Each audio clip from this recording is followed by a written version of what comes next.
We wrap up Tokyo Game Show 2019 with an in-depth look at Final Fantasy VII Remake and the new Tales of Arise trailer on this episode of the JRPG Report.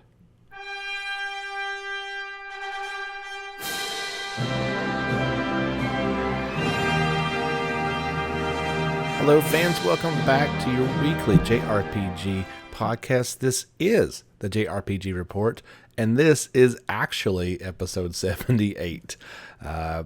Got through the entire podcast last time, calling it incorrectly 78. It was 77, so yeah, that's just, I'm kind of surprised it hasn't happened this many episodes in, getting the wrong number, but it did. So yes, this is 78. My name is James Fisher. Thank you so much for tuning back in again this week.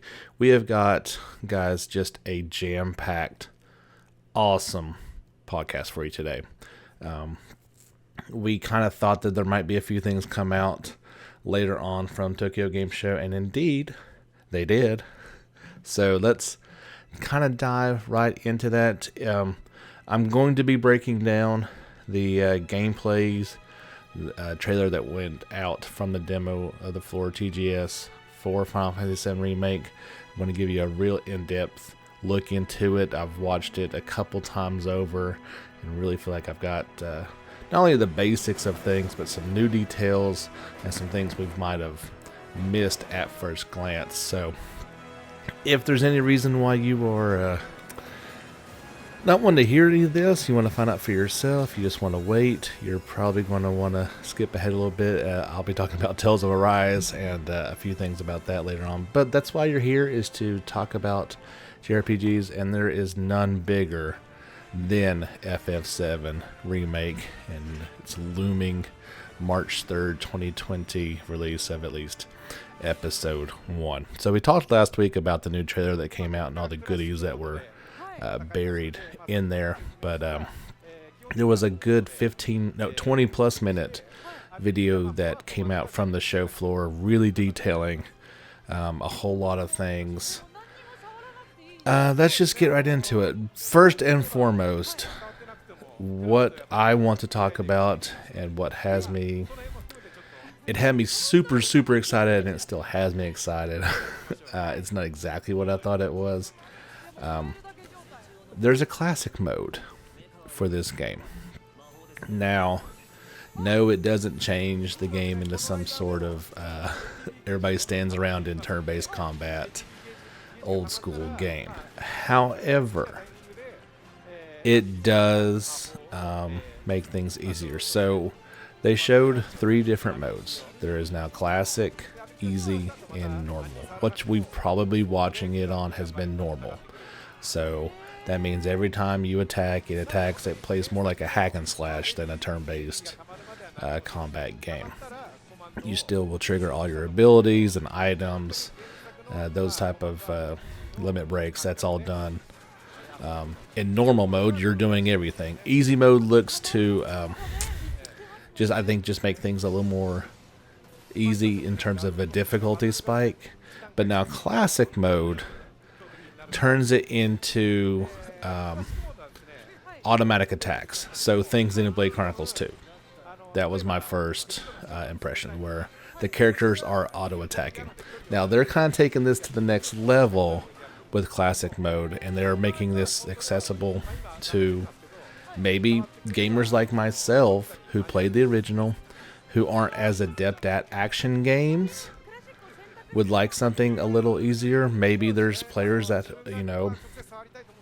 I mean, let's face it, guys, arthritis and, hand problems do limit a lot of gamers in their gameplay, and this would make it a lot easier. So auto attacks, but also auto blocking and auto dodge. So in the demo, Cloud was he was pretty much invincible. Now I don't know if that's going to be changed. Obviously there's a long time to make that. He's going to get hit. It's not like he's completely impervious to damage, but it does take those elements away. But you still trigger all your abilities and limit breaks. You would do the items, magic, those type of things. The only thing, the computer's handling all the every second decisions, and it does take it more akin to the original FF7 experience of once your time bar was filled and it was your turn to act, you would act. It does, because the video is phenomenal. You'll want to check it out. It even shows the controller in the player's hand, and his fingers are off the buttons in classic mode. When there's time to select an ability or magic or something, then he selects it. So I really thought that was cool to really see how it's going to play. Very impressed. I think personally I would probably try it on normal, see how that goes, kick it down to easy and then classic, but it just seems to be more engageable mode, more akin to the original, if that can be even possible in this game. I mean, it's different. It's a different game. It's a remake of a classic. So I'm super excited about that. This is the recap of information from Square Enix. I'll read that off to you now. We got a glimpse at both easy and normal modes from the in-game option menus, and producer Kasai then showed us a new combat mode named Classic Mode. In the original FF7, you would wait around until the ATB gauge fills up, and then select a move to initiate your attack. With Classic Mode in FF7 Remake, the team had recreated that same style of play. In Standard modes, the ATB gauge fills up repeatedly while attacking the enemy, but in Classic Mode, this aspect of gameplay is handled automatically. The player does not need to do anything, and the character fights automatically, charging up their ATB gauge. So anyone playing Final Fantasy VII Remake in Classic Mode does not have to worry about the action side of the combat system, and can instead focus on selecting commands, making it possible to play FF7 Remake as if it were a classic menu-based RPG. After showing off combat in the game, Kasaki-san introduced one of the elements we first saw in TGS a few days ago, the squats minigame. That was very interesting. And they also got a look at the next boss, the apps down in the sewers of Midgar. You get to see Cloud, Tifa, and Aerith take on that boss, and it's pretty it's pretty intense. The only thing I didn't like, if you watch this breakdown of the trailer, in the original, when he's going to hit you with the tsunami attack, there's really not a whole lot you can do except brace for impact. It did appear that this was more of like water shooting out of the sewer, and as long as you weren't on like that section of the screen, you would not get hit by the attack. That's just my initial from what I saw of that fight. Aerith's standard attacks are long ranged, and pressing the triangle button uses her unique ability Tempest. Her Holy Circle ability creates an area in the battlefield, and any spell used within that area is cast repeatedly. During this boss battle, Cloud had the Ifrit Summer Materia equipped. Because of this, Cloud's attacks caused his summon gauge to eventually fill up completely over that time. With the field summon, he summoned Ifrit, who remains on the battlefield. So think more like, it's not quite like 12, where when you summoned, they came out there with the character who summoned them and the other two members disappeared. It truly looks like he is out there fighting alongside your party. Really cool touch. I liked it. Summons are typically controlled by the AI, but we saw Cloud spend his ATB charges to make Ifrit use his unique abilities such as Flare Burst and Crimson Dive. Crimson Dive, not die. Ifrit remained on the battlefield, fighting until Cloud's summon gauge depleted, at which point he unleashed his ultimate attack, Hellfire. So yeah, once the gauge goes all the way down, you don't have to trigger anything. It's just an automatic. He'll use his, what would have been, in the original game, when you summoned him, that attack, that is now what happens at the end of the gauge when it's done. Each character can equip one summon material each, and while playing Final Fantasy VII Remake, it'll be up to the player to decide which summon to equip, depending on the battlefield and enemy. In that trailer, we also saw Shiva, so we've at least got confirmation of those two summons, and like it says, each player can have only one, and it looks like they will play. We were wondering how summons are going to work in this game. Are you going to be able to just spam summons, and you've got one each, and you'll probably want to save those for the more challenging fights. But they look like they are going to be a true asset instead of an afterthought. We saw so some of the details that you might have originally missed. I know I kind of did. We talked about that new character and the different some of the different back and forth between the characters. It looks like that's kind of how, instead of having a game that you sit there and have to read, there's still going to be cutscenes, and I think those cutscenes will be preserved as they were and just retold. It looks like a lot of what would normally be standing around talking, you're actually going to get some of that during fights. So there's a lot of back and forth, in particular in a turret between Cloud and Barrett, and it's pretty humorous and pretty awesome, to say the least. One of the things, if you really pay attention, Cloud actually can smash crates.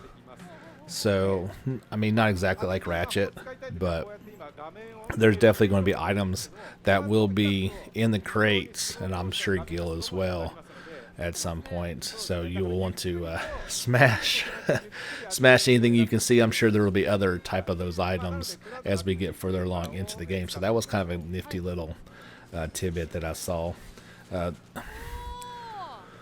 When you really watch these things, one of the things you are going to take away from not only the visual and the gameplay experience from it, the music is amazing. Like, they have taken all those original tracks, and the best thing I can equate it to was going and seeing the live symphony.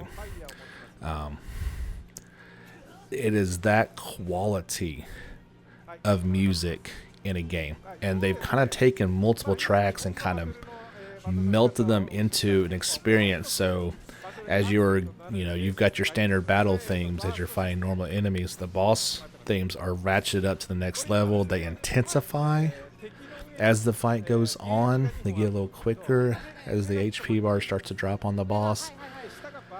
It sounds so good. Like, this sounds like one of those games that is going to be as much as a feast for the eyes as it is for the ears, and I'm so excited for it. One thing, and you really got to pay attention to this, I did not see it. In every fight in trailer, Cloud has his Buster Sword, except one maybe 2-second clip, and I think it's right when after that's that second fight against, I guess, the second boss, quote unquote, the little flying security thing, right after they see President Shinron, they're setting off the bomb, blah blah blah. Cloud has a different weapon, and it kind of looks like the Rune Blade. So it certainly appears, and I don't think it'd be just Cloud. I think all of them are going to have different weapons that are showed off in hand, and that is so awesome. Is there anything that takes you kind of out of a gameplay experience as when you buy a new weapon and it doesn't change? Or you just bought a new weapon and you spent all this money for it, and it's the same thing over and over again. Like, I love the Trails of series, but I mean, how many different times can you buy like the same sword, right? It's basically the same thing over and over again, just more powerful and cost you more money. So I love that detail is going to be in there. Really makes me excited. I saw a video the other day, and I couldn't really disagree with it, that what's the most disappointing JRPG, and in that countdown, Final Fantasy 15 was it. It's hard to disagree with that. Square Enix, for all their missteps over the years, and they've made more than a few of them, they're trying to get Final Fantasy right again. And they knew this was the project to make it happen. So, is it going to work? Only time will tell. But from everything I've seen, it's a yes. Now, if they stretch this thing out and they add some things in there that just don't make any sense. They can certainly off-put some people, but man, they're doing it right now, and the fever pitch is extreme. I cannot wait for this game to come out, and I hope you guys are half as excited as I am. Like, if you guys have listened to the past podcasts, I was very skeptical. I was not all in on this, and now all my chips are pushed in. I cannot wait 6 months from now. It is going to be so much fun, and I'm really excited about this classic mode that I feel like I don't have to sacrifice anything and still get the whole experience. So, what are you guys' thoughts? Head over to the Facebook page and let me know how excited you are. I shared a image of the new menu screen. Give your thoughts on that, if you like it or not, and just your thoughts in general. If you disagree, I'd love to hear why, and we can respect that opinion and go on from there. But that's all for Final Fantasy VII Remake. Hopefully, I dare say it's going to go a little dark for a while. We won't get too much more information on it. This was the big reveal, the big show. They own TGS, and now it's time to just get this puppy knocked out. This year's Tokyo Game Show apparently drew over 250,000 fans to this gaming convention, and they weren't all there to see Final Fantasy Remake. I'm sure more than a few were very excited, but there were other games, and one of the other big ones that we knew we were going to see a little bit more of, and I was very excited to see this as well. Tales of Arise made its presence. There was a new 1-minute trailer and some new screenshots as well, kind of just solidifying a few things that we knew and fleshing out a few that we didn't. We of course saw Alphen and Shion as well, but there was a new mysterious character that was teased at the very end. Of course, we know there's going to be a party system. They've already said that. How big is the party going to be? Hopefully it's more than Zestiria, but this new character, all we could do was see the very back of him or her. I guess it's a girl. Looks like maybe a mage's cap in the back and a cute little flying. Some have speculated that this is the new mascot for this one. Kind of like a little bird type creature. Didn't get to see a whole lot of it, but we purely see this character stumbling through what appears to be a dry desert type of rocky area, and her eyes kind of get lowered, and she passes out, and you see Alphen and Shion kind of running towards him or her. That's all we know. It is speculated this is going to be a new party member. We don't know anything more than that. So a few tidbits of information that we heard, that there was revealed that there's what's called astral energy that resides in all life and things. Think of it, like your live stream type of mana or whatever it is. They say Rians can use astral arts, which are a magic that utilizes astral energy. The user's eyes shine when using astral arts. That fire sword that Alphen wields, that he ripped out of Shion in the first trailer, is a power manifested by astral energy. Since the sword burns the wielder, it can only be used by Alphen, who does not feel pain. In the trailer, it says something to the effect of only he who, can't remember the name of it, but his moves are impressive. It's very, very fast and fluid. You can't not have that impression from the gameplay. But it's exciting, and they've got plenty of time to work on it. There's really no rush. There's a lot of great JRPGs to keep us held over until then. So that's the two giant, huge AAA games coming out that we were really hoping to see more and more of, and we got it. So bunch more things to talk about, a lot of quick hits. Let's just kind of get into it. Starting on September the 20th, the Code Vein demo will get some new some new updates. Remember we talked about that they were going to do that high difficulty Talent Sacrifice stage multiplayer mode, and the ability to bring their customized character into the full game, and they weren't sure when that update was going to happen. Well, that is going to happen on September 20th. I downloaded it last night, but have not had a chance to play it yet. There was actually a couple demos. So another demo that kind of just dropped out of the blue. Wasn't anticipating this, but there is a demo for Trails of Cold Steel 3. That is available right now. You can go pick that up. It's live in all the European countries, Australia, New Zealand, US and Canada as well. Here is a overview of the demo, and of course there was a trailer to go along with that. Ranged Warrior uncovers a dark plot that threatens his homeland. To face their enemies, he must prepare a new generation of heroes as an instructor at the new branch campus and guide them towards victory. Note, no trophies will be acquired in this demo version. In order to ensure you're able to acquire the trophy for completing the prologue in the full game, please follow these steps. Kind of weird, but here you go. Number 1, create a save in the demo right before its end boss. I'm not sure how you're supposed to know which one that is, but your guess is as good as mine. Number 2, you will transfer that save to the full game. And then number 3, defeat the boss in the full game to acquire the trophy. So you'll be able to beat it in the demo version, but you're going to want to do that again first and foremost once the game comes out. Trails of Cold Steel 3 is available October 22nd in North America and Europe, so just a little bit more than a month away from this fantastic game. I'm on the fence about I downloaded the demo, so I guess I'm going to play it, and I guess, obviously,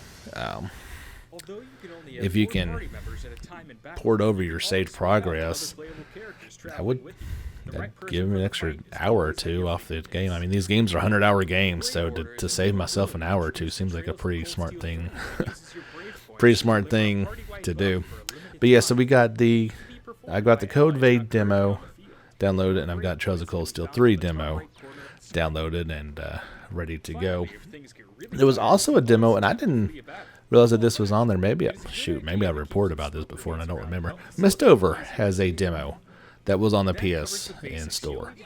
So I downloaded it as well and plan to check those out. I may get to those in the next week, and we'll let you guys know about it on the next podcast.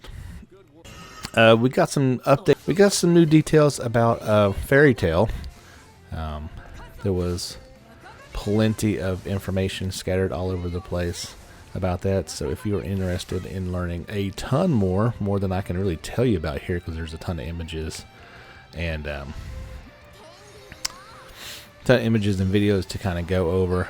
They talk about building up a guild, which is pretty standard for those.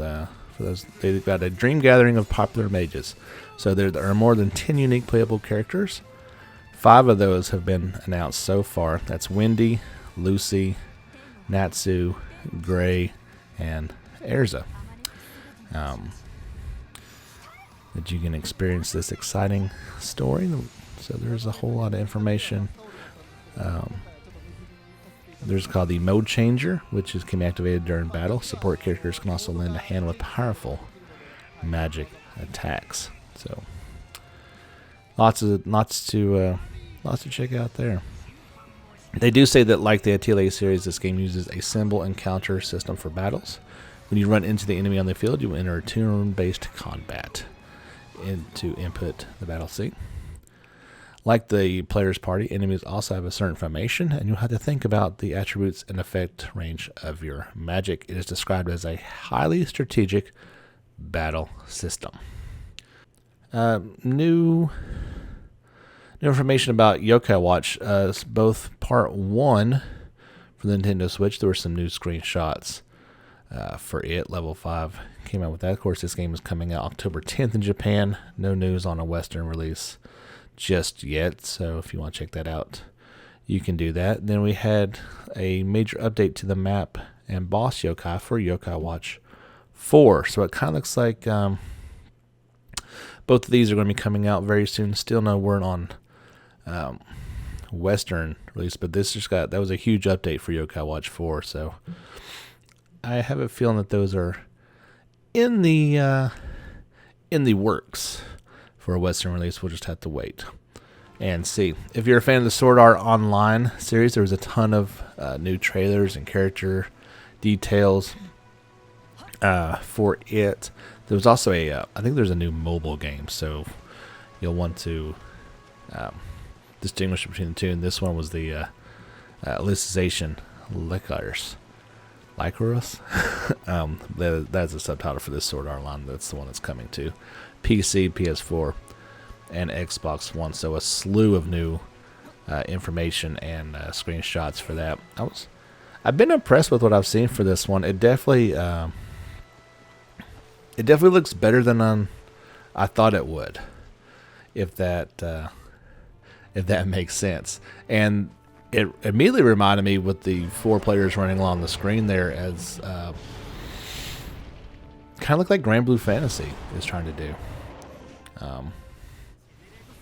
But maybe they're already doing it, so they find something that works for them. Speaking of Grand Blue Fantasy, there was a little bit of information about the Versus game, but as far as the RPG, it was missing in action from Tokyo Game Show. So we've been a little worried about the outcome of that one for a while, and its absence from the show doesn't speak volumes in terms of it being ready anytime soon. They're a smaller studio anyway, so maybe they're like, let's put everything into getting Versus out there. I mean, it's a fighting game.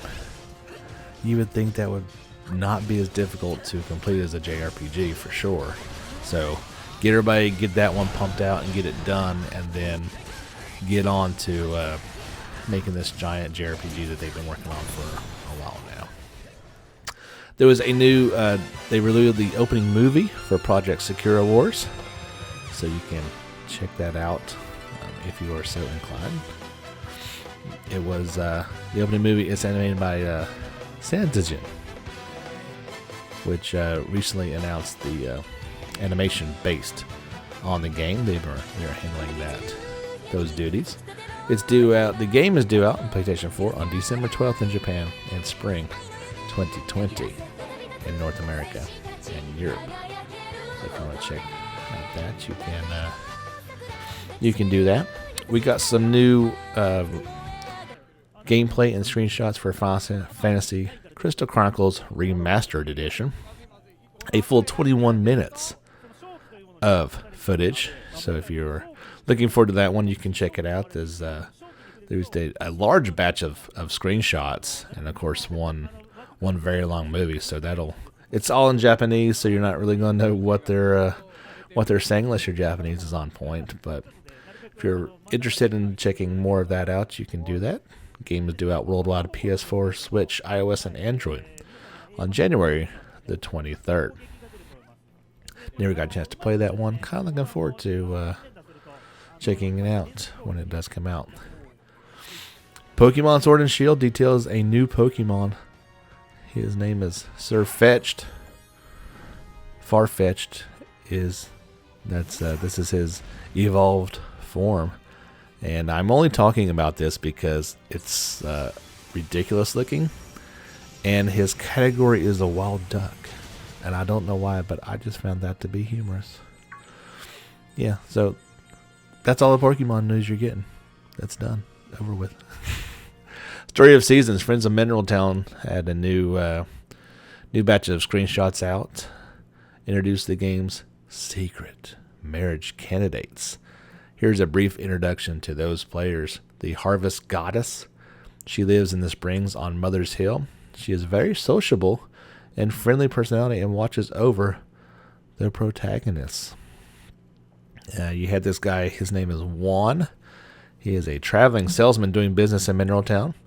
He comes to the town selling questionable items.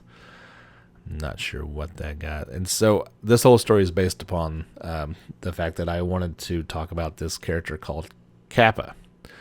He lives in the lake on Mother's Hill, and he appears when you throw a cucumber into the lake. This character looks like to be a duck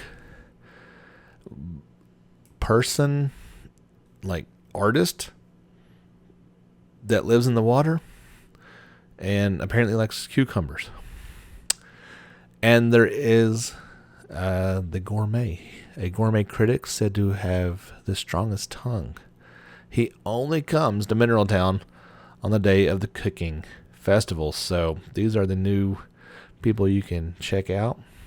Story of Seasons Friends of Mineral Town is due out for Switch on October 17th in Japan, and at a, quote, later date in North America and Europe. And maybe these people are secret for a reason. That's some weird characters.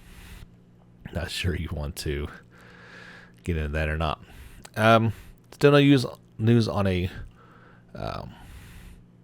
Western release or not, but Dragon Quest Walk, which came out September the 12th in Japan. This is all you need to know about how popular Dragon Quest is, right? 1 week, this cell phone game got 5 million downloads. That's a lot of downloads. And in my mind, that says, well, how much would it cost to bring it over here? Maybe we'll get it. I just think it's an interesting title. Anything to get people out and about, it's not a bad thing, especially if they are playing some video games while they do it. If you're looking forward to Fairy Fencer F Advent Dark Force for the Switch, and don't want to get it digital, well, Limited Run Production is doing a physical run of it. Limited Run Games will produce a limited run physical edition of the game via their online store. It will begin a 30-day open pre-order period starting now and lasting for another 30 days or so. Now, the game is available both physically and digitally for PS4. However, it's only digital for Switch and PC. So if you want a physical copy on the Switch, make sure you head over to Limited Run Games. They are awesome, man. Always on the lookout for us gamers and our need for physical copies, which, we're going digital. There's no way around that. And I really think companies like them, and there's some others too, but we may see more and more of those pop up that, yeah, like maybe I still think it's a world where there can be physical copies, but then, like, I play a game like Red Dead Redemption 2, and the game is so huge and already requires such a huge like patch download. Those are the games I'm kind of like, man, why not just have it all digital? But I'm a purist, and I'm surrounded by my game collection, and it brings me great joy, so I don't want to see them completely go away either. Anyway, on to the next story. Coming out tomorrow, Ni no Kuni Wrath of the White Witch Remastered will be releasing. There was a new launch trailer for it as it comes out for PS4, PC, and Switch. Of course, the first time being on the Switch, and this will be the re-release of the PS3 game. It's just hitting at an odd time for me. I played that game to death. It was, like I said, it's one of the few games I actually platinumed. So I'm not wanting to just jump right back into it immediately. I kind of feel like it's a game I can get on sale down the road, and it'd be a little bit better. But we shall see. Romancing Saga 3 Remaster got screenshots, characters, comparisons on the battle system and minigames, and the new dungeon due out worldwide on November 11th. So here's kind of what some of the new stuff that we saw. The characters of Sarah, Ellen, Monica, Katharina, Julian, Thomas, Michael, and Khalid. And now it has the original versus remaster scene comparisons, including the opening, Holy King Temple, and the Brunei system. It's got screenshots of the battle system, mini games like mass combat and trade, the new dungeon, Labyrinth of Darkness, plus 3 new monsters that appear in the new dungeon. By taking a certain character into the new dungeon, you can witness original episodes about the past of Julian and Khalid that were not told in the original game.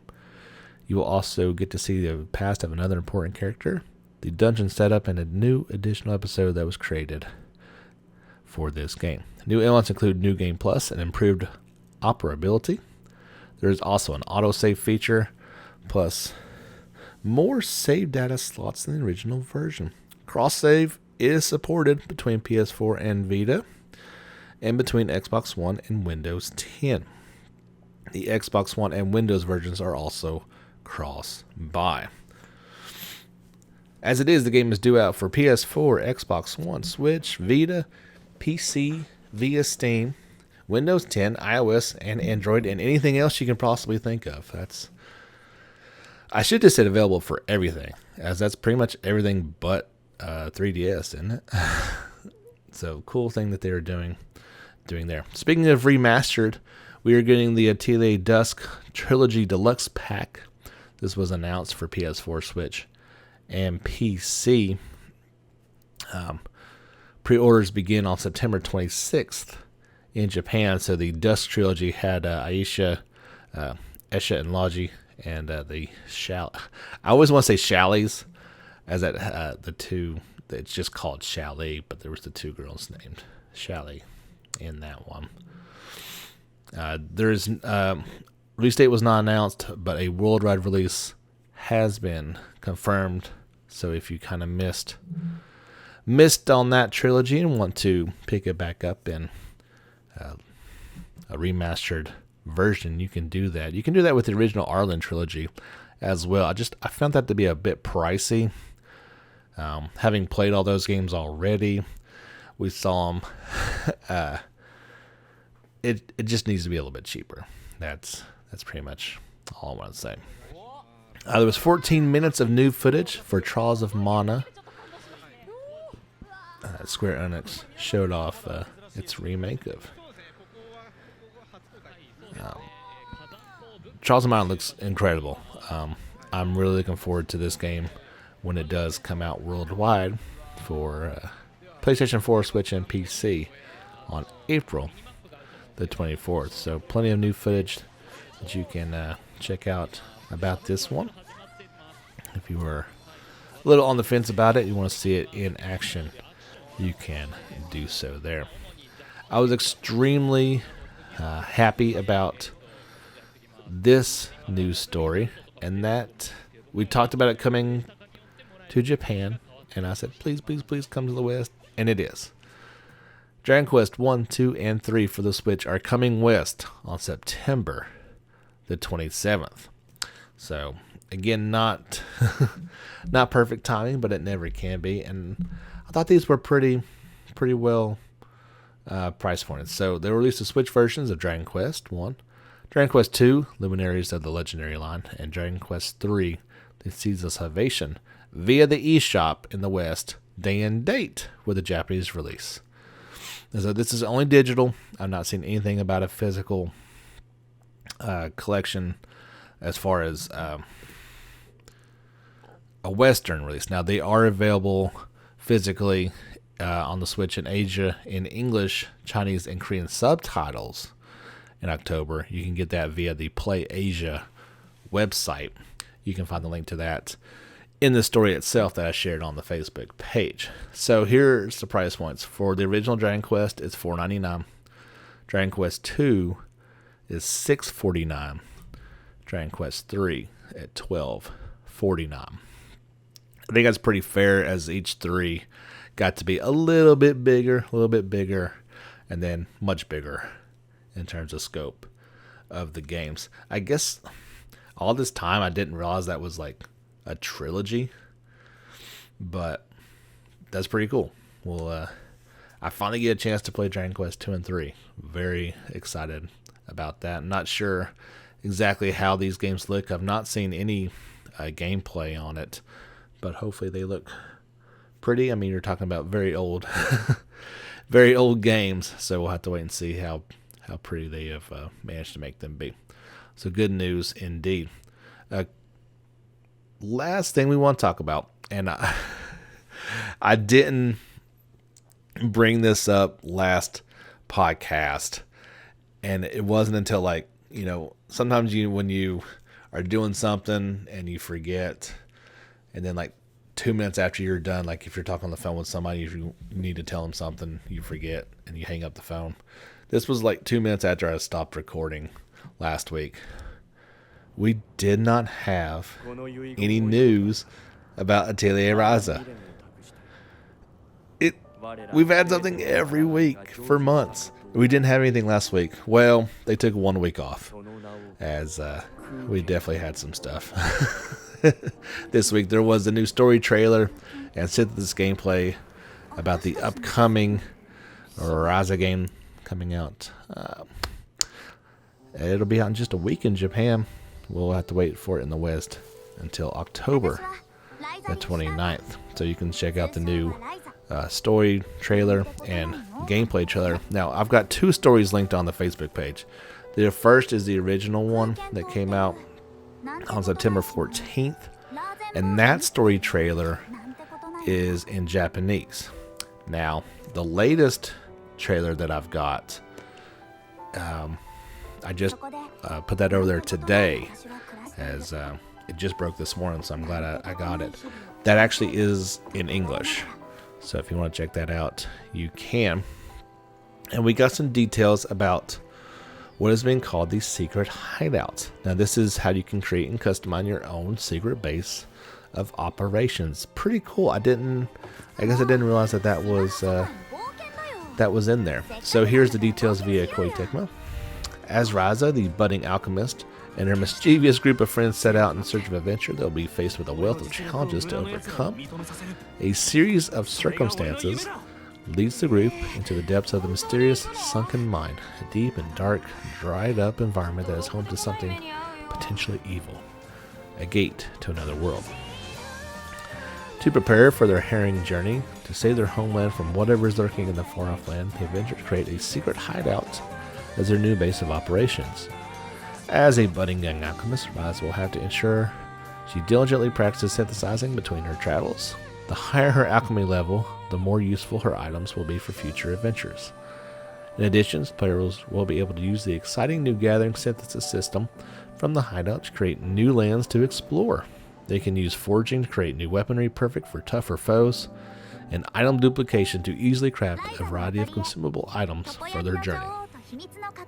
Since Ryza's secret hideout will not be complete without personalization, players will be able to customize their hideout to reflect their own personality through using various items found while exploring the multiple worlds. Ryza and her team will be able to increase their stats depending on how the base is remodeled, and gathered items can be utilized strategically to grant useful stat bonuses in the field during battle. These Atelier Ryza, Ever Darkness, and the Secret Hideout features will unlock as players experience more of the game's gripping narrative, quests, and magical lands. So, the Ever Darkness must be the thing that they find at the bottom of the sunken mine. And now we know what the Secret Hideout is. Dun, dun, dun. Another week goes by, and another Ryza story. Maybe we'll get by next week without one. We'll just have to wait and see. That is all the news and notes we have from TGS 2019. We'll put a wrap on that one. That was quite a show. Lots of content, as we pretty much got 2 full podcasts out of it.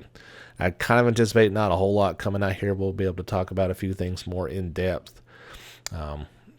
As some of our stories may get a little bit dry here in the next couple of weeks, but whatever we find, we will certainly keep you posted on there. So I mentioned the demos that are available now on the PSN store.